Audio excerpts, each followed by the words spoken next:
everyone. I would like to welcome you all on this onboard journey of FIITJEE Janakpuri podcast. And before moving further, I would first like to congratulate each and every one of you on behalf of FIITJEE Janakpuri team for securing MBPP scholarships. So before moving further, first I would like to let yourself get acquainted with the audience.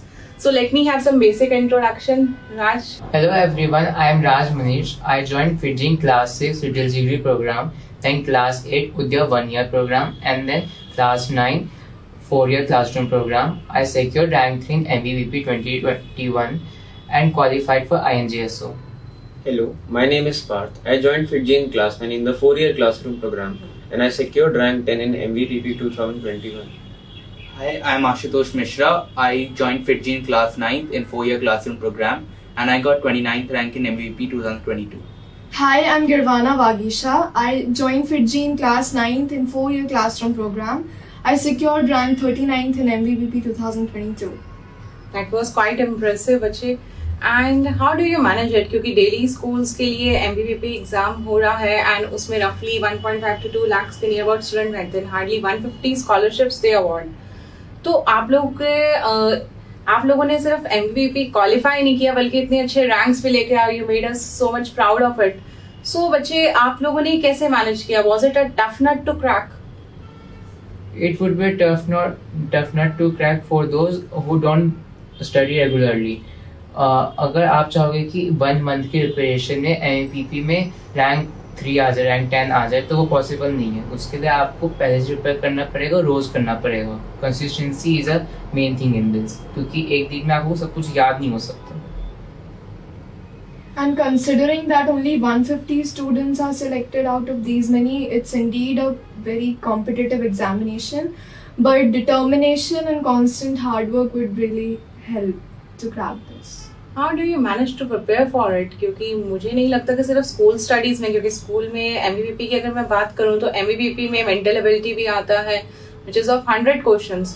तो mental ability तो school में कराई नहीं जाती. तो how do you manage that subject? And मुझे नहीं लगता कि शायद सिर्फ स्कूल स्टडी से MBBP को क्वालिफाई कर सकता है. तो how do you prepare for it?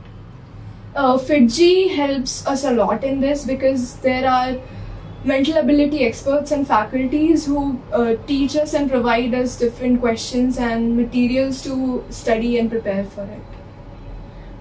In FIITJEE, the best part is they provide an archive. In archive, there are like 10-year, 20-year previous year question paper of the respective exams. तो हमें एक idea मिल जाता है कि ऐसे questions आते हैं. और मैथ के लिए एक अलग से फैकल्टी होती है FIITJEE में, तो वो पढ़ाते हैं और फिर उसका ट्रिक्स भी वो बताते हैं. और जो FIITJEE में जो हमें बुक्स मिलती हैं वो बिल्कुल करिकुलम बेस्ड होती हैं और जो टेस्ट होते हैं वो काफ़ी एक्सटेंसिव होते हैं और काफ़ी सिलेबस ओरिएंटेड होते हैं. That means the FIITJEE played a pivotal role in your achievements. So if I think about it, तो मतलब FIITJEE में भी आप लोग स्कूल भी जा रहे हो 8 to 9 hours के लिए, then FIITJEE में भी आ रहे हो 4-5 hours के लिए, एंड वो कंसिस्टेंटली पढ़ रहे हो, फिर यहाँ के भी आप एक्सरसाइजेस कर रहे हो, इनके अकॉर्डिंगली चल रहे हो. तो डोंट यू फील ओवरबर्डन कि हाँ मैं स्कूल का इतना सारा मैनेज करके चलना पड़ रहा है, फिर यहाँ से भी कर रहे हैं? Yes, it's quite overburden, but अगर आप अपने कंफर्ट जोन में तो अचीव नहीं कर पाओगे. कुछ अचीव करने के लिए आपको अपने कंफर्ट जोन से बाहर निकलना पड़ेगा, तभी आप बाकियों से आगे जा पाओगे. And I've learned how to manage FIITJEE and school together because I used to complete all the school homeworks back in school itself and spare rest of the time for FIITJEE curriculum. So that was quite what I could say कि आप लोग के मतलब ये जो अच्छे opinions है that would help the future aspirants also. So अगर आप यहाँ पे आ रहे हो, कंसिस्टेंटली पढ़ रहे हो, like you people have said कि consistency is the key to success. तो अगर कोई कंसिस्टेंटली पढ़ रहा है, डोंट यू फील ओवरबर्डन कि कभी मतलब बोर हो गए हैं या इतनी तो लगातार पढ़ते पढ़ते थक गए हैं, और यू मे हैव फेल्ट क्योंकि FIITJEE में अपने इंटरनल टेस्ट भी हो रहे हैं, तो कभी ऐसा लो स्कोर्स आने पे डीमोटिवेटेड फील किया है? और अगर फील किया है तो how do you manage that? Low scores को हमेशा एक फीडबैक की तरह लेना चाहिए और उसमें से देखना चाहिए कि क्यों लो स्कोर्स आए हैं और उससे सीखना चाहिए, बेटर करना चाहिए अपने. और पढ़ते पढ़ते थकना इज अ ह्यूमन नेचर, वो सबके साथ होता है. तो उसमें आप बाकी एक्टिविटीज भी कर सकते हो, जैसे आप बाहर आके आपने घूम लिया, क्रिकेट खेल लिया, थोड़ा फ्री टाइम निकाल कर, क्योंकि हमेशा पढ़ना इज़ नॉट गुड। थोड़ा सा बाहर भी जा सकते हो, तो आप बाकी चीज़ें भी करना चाहिए पढ़ाई के साथ। ठीक है, तो मतलब हाउ डू यू मतलब प्रेफर, क्योंकि एक बार हम पढ़ना शुरू करते हैं, मोबाइल पे देखना शुरू करते हैं, तो मतलब पूरा टाइम कब निकल जाता है we don't get to know. तो कितने टाइम तक पढ़ना चाहिए, मतलब कितने टाइम तक हम मोबाइल पे लगना चाहिए या घूमना फिरना करना चाहिए आपके हिसाब से? आपको अपना एक टाइम टेबल बनाना चाहिए, at least 7 to 8 hours of study. और वो ज़रूरी नहीं कि एक साथ बैठ के एक ही बारी में, आप शिफ्ट बना सकते हो। जैसे एक बार आपने बैठा तो आपने से 2 घंटे पढ़ा, 3 घंटे, उसका आपने खुद को ब्रेक दिया, उसका आपने थोड़ा किसी मम्मी से बात कर लिया, या फिर अपने ब्रदर सिस्टर से, या फिर अपने दोस्तों से, या फिर तो आपने फ़ोन यूज़ कर लिया। लेकिन phone is a major distraction, तो आपको थोड़ा कम यूज़ करना चाहिए, but it's okay. You know, that's good. And if I talk further, Raj, आपने अभी बोला अपने इंट्रो में कि आपने फिर G6 में ज्वाइन किया, then you took a gap of 1 year and then you joined in class 8. तो पहली चीज, तो पहले सवाल मेरे मन में जो आता है कि इतनी छोटी एज में how did you decide it? मतलब इतनी टेंडर एज में तो लोग सोचते हैं कि नहीं अभी बच्चों के खेलने के दिन, अभी नहीं पढ़ाना, इतना बर्डन नहीं डालना, but why did you decide it? और टू बीट द कॉम्पिटिशन आपको तो पहले से ज्वाइन करना चाहिए फिटजी ज्वाइन करने से मेरे फाउंडेशन बहुत क्लियर हो गए थे। उसके बाद स्कूल के एग्जामिनेशन में बहुत हेल्प हुए थे, क्योंकि उसके लिए मुझे कहीं ट्यूशन जाने की जरूरत नहीं पड़ रही थी, क्योंकि बहुत सारे बच्चे ट्यूशन जाते, तो मैं एज अ फिटजी में यहाँ पे आता था। बस वो स्कूल लेवल नहीं पढ़ाते थे, एडवांस लेवल तक भी पढ़ाते थे, बस स्क्रैच से पढ़ाते थे, बेस से एकदम हाई लेवल तक, तो मुझे कभी दिक्कत नहीं आई। चलो, that's good.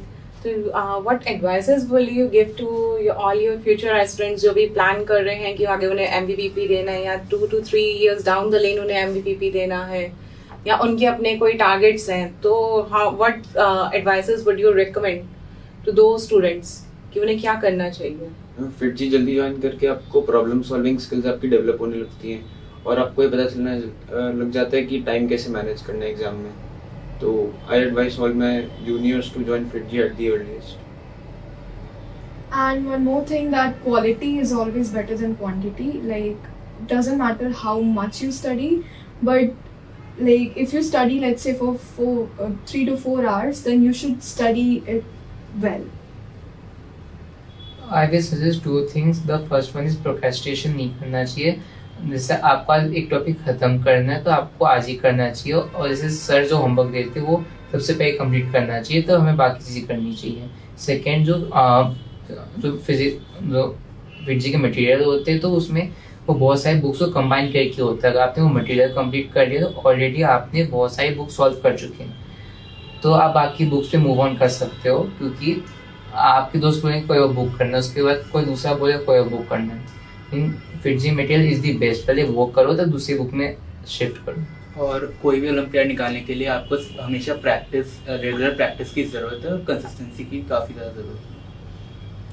Thank you all for your valuable opinion on this MBBP examination. It was just an eye opener कि how to prepare it. तो आपके इन opinion से, आपके इस preparation journey से बाकी लोग भी inspire होंगे, and they will also prepare thoroughly with dedication for this examination. So thank you everyone for your valuable time and your opinions. I hope you will make great in the future, and I wish you very good luck on behalf of FITGI team to for your future endeavors. Thank you. Thank you.